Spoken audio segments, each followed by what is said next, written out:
Next, Diana Washington looked up from her pitch deck as Lee Sung-jin, CEO of Kova Technologies, Korea's most powerful tech company, leaned back in his chair and checked his watch. He hadn't looked at her once during her entire 15-minute presentation. Around the boardroom table, 5 male investors shifted uncomfortably. One checked his phone, another poured water. Nobody made eye contact with Diana. "Mr. Lee," Diana said carefully, keeping her voice steady, "if I could just walk you through the revenue projections." "I've seen enough." Sung-jin finally looked at her, a brief dismissive glance. "The concept is basic, the market is oversaturated, and frankly, Miss Washington, a productivity app built by a first-time developer with no Korean market experience, has zero chance of gaining traction here. With respect, sir, the data shows." "Thank you for your time." He was already looking at the next folder on his desk. "My assistant will validate your parking." Diana closed her laptop slowly. Around the room, nobody spoke. Nobody defended her. Nobody even looked at her. She stood, straightened her blazer, picked up her pitch deck, and walked to the door. "Miss Washington," Sung-jin's voice stopped her without looking up. "Some advice? Go back to America. Build something simple. Leave the Korean tech market to people who understand it." Diana turned the door handle. "Thank you for your time, Mr. Lee," she said quietly. She walked out and decided right then and there that she would destroy him. Diana didn't cry until she reached the elevator. Not from sadness, from fury. Pure, concentrated, motivating fury. She'd spent 18 months developing her app concept. Learned conversational Korean, specifically to pitch in this market. Researched Korean small business infrastructure extensively. Built a working prototype with her own savings. And Sung-jin had dismissed all of it in 15 minutes without looking at a single data slide. She pulled out her phone and called her best friend and business partner, Kezia, back in Atlanta. "How did it go?" "He didn't even look at my presentation," Diana said. "Told me to go back to America and leave the Korean tech market to people who understand it." Kezia was silent for a moment. "What are you going to do?" Diana stepped out of the elevator into Seoul's crisp morning air. Around her, the city hummed with energy. Millions of small businesses, millions of entrepreneurs struggling with the same productivity problems her app solved. "I'm going to build it anyway," Diana said, "right here in Seoul, in his backyard." "Diana," he said, "my concept was basic, so I'll make it extraordinary." He said, "I don't understand the Korean market, so I'll understand it better than anyone." She flagged a taxi. "Book me a meeting with that angel investor from Busan, the one who said she liked the concept." "You're serious?" "I've never been more serious in my life." Diana stayed in Seoul. She moved from her hotel into a small apartment in Mapogu, a neighborhood full of startups and young entrepreneurs. She enrolled in an intensive Korean language course. She visited small businesses, restaurants, boutiques, service providers, and asked them one question: "What's your biggest daily operational challenge?" The answers shaped everything: scheduling conflicts, inventory management, customer communication, financial tracking, all separate systems that didn't talk to each other, consuming hours that small business owners didn't have. Diana went back to her prototype and rebuilt it from the ground up. Not a simple productivity app, a comprehensive business ecosystem. One platform that integrated scheduling, inventory, customer relations, financial tracking, and analytics, all powered by AI that learned each business's unique patterns and made intelligent suggestions. She called it Diana, Dynamic Intelligent Assistant for Networked Applications. Kezia flew to Seoul to help. Together they worked 18-hour days in Diana's small apartment, surviving on instant ramyeon and determination. 6 months after Sung-jin's rejection, they had a beta version ready. Diana visited 30 small businesses personally, installed the app herself, trained owners, gathered feedback.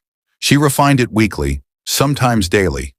Every update made it smarter, smoother, more intuitive. By month 8, those 30 businesses were telling other businesses.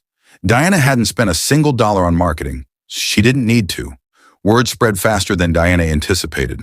A popular Korean food blogger wrote about how Diana app had transformed her small catering business, cutting administrative time by 60% and increasing bookings by 40% in 3 months. The post went viral on Korean social media overnight. Within 2 weeks, Diana had 300 new business signups. Within a month, 3,000. Her phone didn't stop ringing. Korean news outlets wanted interviews. Business magazines requested features.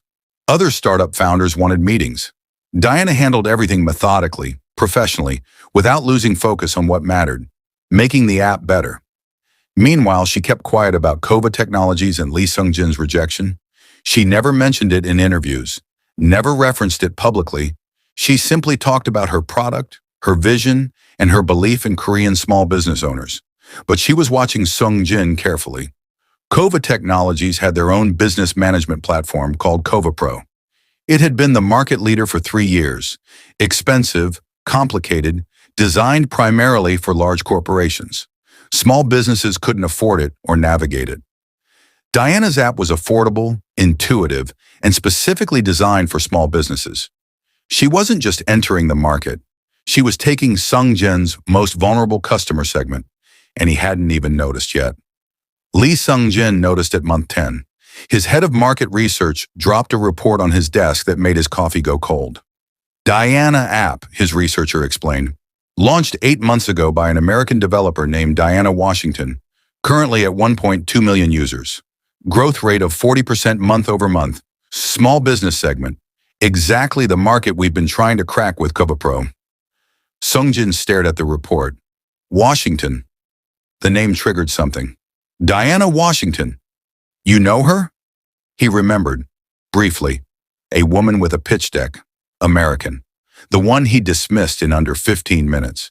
Pull everything on her, he said. By end of day, he had a full profile. Diana Washington, 31. Software engineer from Atlanta, Georgia. Computer science degree from MIT. 4 years at a top Silicon Valley company before going independent. The prototype she'd pitched him 18 months ago had evolved into something extraordinary.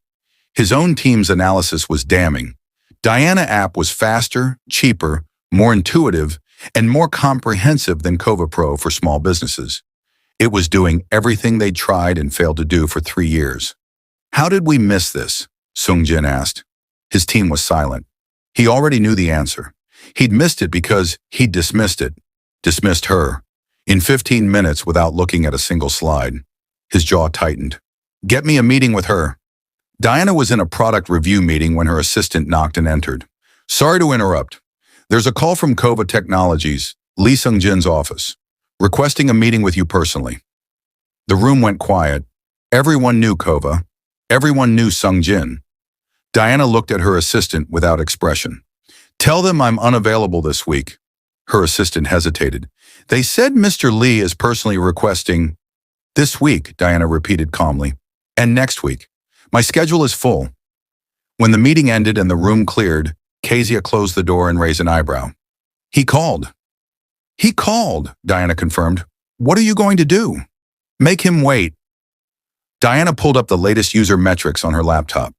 We just hit 2 million users. Forbes Asia wants a cover feature. The Hanwha retail chain meeting is Thursday. She looked at Kezia. The same Hanwha retail chain that Kova has been courting for 2 years. Kezia's eyes widened. Diana. He told me to go back to America. She closed her laptop. I want him to watch me take his biggest client from his own backyard first. She finally returned Sung-jin's call 4 days later. Not through his assistant, directly. Mr. Lee, Diana Washington, I understand you wanted to meet. A brief pause. Miss Washington, yes, I think we should talk. I agree, she said. My office. Thursday at 3 p.m. Her office, not his. Sung-jin arrived at Diana's office exactly on time. It wasn't what he expected. He'd anticipated a small startup space, cramped desks, whiteboards covered in sticky notes, the chaotic energy of an early-stage company. Instead, he walked into a sleek, modern floor of a premium Seoul office building. 40 employees working quietly at standing desks, floor-to-ceiling windows overlooking the city, a reception area with Diana's logo on the wall in elegant gold lettering. Diana met him in the conference room. No pitch deck this time. No nervous energy. Just coffee, 2 chairs, and steady eye contact. You've built something impressive, Sung-jin said, taking his seat. Thank you. I'll be honest with you. I underestimated your concept when you pitched it to me. Yes, Diana agreed. You did. The directness caught him off guard. He'd expected her to be gracious, perhaps even grateful that he was here acknowledging her success. I'd like to discuss a partnership. Kova has infrastructure, market reach, and enterprise relationships that could scale Diana significantly faster. I'm not interested in a partnership with Kova, Diana said. Silence. Miss Washington, the synergies alone would... Mr. Lee, Diana set down her coffee. You dismissed my presentation in 15 minutes without reviewing a single data slide. You told me to go back to America. You told me to leave the Korean market to people who understand it. She met his eyes. Why would I hand you something you already told me had no value? Sung-jin left Diana's office without a deal. 2 weeks later, Diana walked onto the stage at the Korean Tech Innovation Awards, the most prestigious technology ceremony in the country, to accept the award for Best Business Application of the Year. Kova Pro had won the award for 3 consecutive years, not this year. Diana stood at the podium in front of 500 of Korea's most powerful technology executives, investors, and journalists. Somewhere in the audience sat Lee Sung-jin, whose company had been the heavy favorite going into the evening. 18 months ago, Diana began, her Korean now fluent and confident, I sat in a Seoul boardroom and pitched this idea to a room full of people who didn't believe in it. I was told the concept was basic, that the market was oversaturated, that I didn't understand Korea. She paused, looking out at the audience.